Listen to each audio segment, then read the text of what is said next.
Okay, Blind Man's Bluff by James Tate Hill, published by Norton Company in 2021. Blind Man's Bluff, great title. Why? Because it's about a guy who is struck with blindness at 16 years old because he's got something called Leber's disease, which affects the optic nerve, and basically fakes or bluffs being able to see for 15 years or something like that. What's good about the book? Well, his perspective on what it's like to be blind, for instance, and not to always have been blind. There's a great scene when he is struck blind and he has to return to high school, and he realizes he can't see his friends in the cafeteria, and if he can't see them, he can't sit with them, and they don't look for him, so he's kind of alone. Or just the difficulty of, taking finger foods off a platter because he's afraid he's going to put his fingers in a dip. Or there's also a really good scene when he goes off to college for the first time, and he's kind of in this orientation group, and he's being herded into the library, and it's this typical kind of chaotic situation where there's a bunch of tables. He's got to get in the right line, and he's asking what table he's supposed to be at, and they're sort of pointing to different tables, and he can't see them pointing, and he ends up like fleeing and going down some steps and pushing through an emergency door. Scenes like that are illuminating. And I wish there were more scenes in the book. I think the book, he kind of tells me a lot of this stuff. I never forget that I'm reading. There's always kind of this author speaking to me. Also, there's a lot of scenes where he's crossing streets to go to strip malls or convenience stores or fast food joints, and I'm sure that's a horror for him. I don't doubt that, but it got old for me. I just felt there were other opportunities where he could have done that type of stuff. Like, for example, like he says, you don't need to be able to see to cook. I would have liked to be able to understand that. Also, there's some interesting stuff about how, the difference between reading audiobooks and reading actual books, and when do words on a page become a kind of voice in your head. That's all very interesting and fascinating. Also, the book ends well. The last 3 chapters, I'd say, are really good. There's one chapter called The D Word, where he talks about his divorce, and finally his divorce is finalized, and it goes back and forth between him sort of coming to terms with that and remembering his favorite film when he was in high school, which is Rain Man, with Dustin Hoffman and Tom Cruise. And this is one of the places in the book where, I think the book is kind of, it's touted as this book that kind of incorporates pop culture well. It incorporates Rain Man really well, because, you don't have to have seen Rain Man to be able to understand why he identifies with the film. In fact, it's like Rain Man is like kind of changes because of, the way he kind of describes it.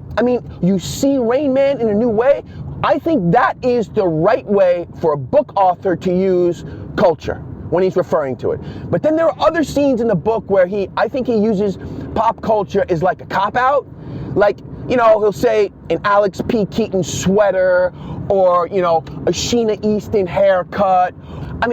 It's like he's using pop culture so that we can see these characters. I feel like that's a cop-out. Also, there's the dating tips for those still in denial about their disability. In that chapter, the second to last, he switches to second person, and the book kind of seems less self-indulgent. He seems to have found his voice, and he seems to have found his material there. In fact, one of the problems I have with this book is that there's no real character that comes to life in the book other than him. He has an ex-wife named Meredith. And, you know, yes, she comes across as kind of neurotic and self-tortured. You know, some brutal things are spit out of her mouth. I mean, at one point she tells James Tate Hill, you know, your world is so small for being blind. I mean, but she doesn't come vividly to life. She doesn't come into focus. And so, you know, you just get this vague sense of like an annoying girlfriend. And so, but there is a point in this penultimate chapter when his current wife, Lori, in just a couple of scenes sort of comes into focus because of things she says or, you know, details about her past. So, like I said, he's kind of found his material there. The stuff about, like, his ex-wife, which takes up a tremendous amount of the book, I don't know, man. That material, to me, is really mundane. I mean, if you're gonna write about that, it's just so uneventful. This relationship that is so obviously doomed from the start, and you just see these two people who are obviously not meant for each other just drag it out for like years. And, you know, I mean, there's a point where he says, like, he wishes he were the type of man who could leave a bad relationship. And I'm thinking, yeah, I do too wish you would leave this bad relationship. I mean, I think I read in the Times, a review in the Times where it said that James Tate Hill came off as a jerk in this book. James Tate Hill never comes off as a jerk in this book, ever. He comes across as milquetoast, is what he does, okay? I mean, okay, that's another thing. It's like the book, like, this has to, there's no testosterone in this book. At one point, he's alone in his apartment, and he's trying to remember the last time he kissed a girl.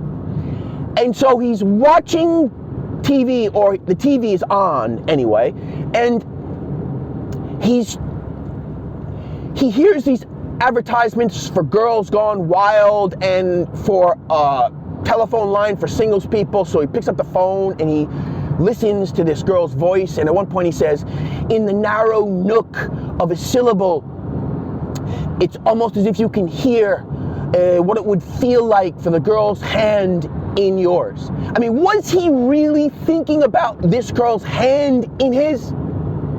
This girl's hand in his? Or like another scene where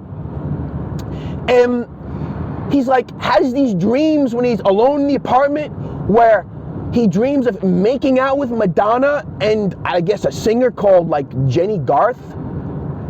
And what an incredible kisser Bette Midler is. I mean, these are his fantasies? These are really his fantasies. Is he neutered? I mean, this has to be the most sexually lukewarm book I have ever read by a male heterosexual author. I mean, look, sometimes you wonder if he toned down his testosterone not so as not to offend the powers that be in publishing. The book seems packaged for women. Like, I don't understand that. I don't understand that. It's like, look, man, if your fantasy really is to have some, you know, woman on a singles phone line put her hand in yours, or if your fantasies really are making out with Madonna, or like imagining Bette Midler as an incredible kisser, okay. But if your fantasies are more sexually raw and you're afraid to put them in, don't put them in. But don't turn them into milquetoast. And another thing, man, all the blurbs in this book, all of them are from women. All of them. One of them, I think her name is Carolyn Parkhurst. I love reading blurbs after reading a book because you kind of realize who didn't read the book but blurbed it anyway. You know, like this Carolyn Parker says it's like going out to lunch with your funniest friend. Come on. Sometimes this book is amusing. Your funniest friend, she calls the book hilarious. I mean, maybe she follows him on Twitter. He is kind of funny on Twitter. This book, to me, is not really funny. It's melancholy. You know? Another thing about the book, which is really important, I think, is like, I mean, why is this guy so ashamed that he's blind? Why is it that he doesn't want to tell people that he's blind? Okay, when he's 16 years old, I can understand that. He makes an association about being blind with being stupid. Really, I've never ever in my life made that association. I don't know, do people associate blindness with being stupid? I mean, sometimes you say, the guy's blind. I mean, in the sense that he doesn't see what's obvious before his eyes, but I never ever associate blind people with stupidity, ever. But he does. Okay, so he's 16 when he thinks that. Okay, but it's irrational. I can understand the irrationality. But, you know, there's one scene where, you know, he goes with his ex-wife, he gets his job as an adjunct, and he needs to, like, move around the city, and he can't drive, and he doesn't want to depend on his wife to get him there. And so he goes to the bus station to sort of find out about bus routes, and people are pointing him to different windows, and he can't understand what he's being told, and it's all very vague to him. And at one point he just goes and stands in front of a bus map kind of pointlessly because he can't make sense of it. And so, like, and he just says at that particular moment, like, how important it is for people to see him as just an ordinary commuter. Like, it's so necessary, so important, so good. Like, I don't understand that. I don't believe him. I just don't believe him. Like, he wants to feel ordinary. I mean, but he's a writer. He wants to be a writer. He's trying to stand out as a writer. I mean, that's a big part of the book, him being a writer and standing out. He wants to just be considered ordinary. I mean, maybe it just isn't written well, or it's not precisely put. So, would I recommend this book? I slogged through lots of it, but it ends well. I just wish he'd kind of chosen his material better. I feel as though a lot of what was written about could have been skipped, and there were a lot of missed opportunities as far as how he might have delved a little deeper into what it's like to be blind. You know, the fact that, to me, you know, it seemed to lack testosterone, you know, that's just a personal opinion. I mean, you know, perhaps I have too much testosterone.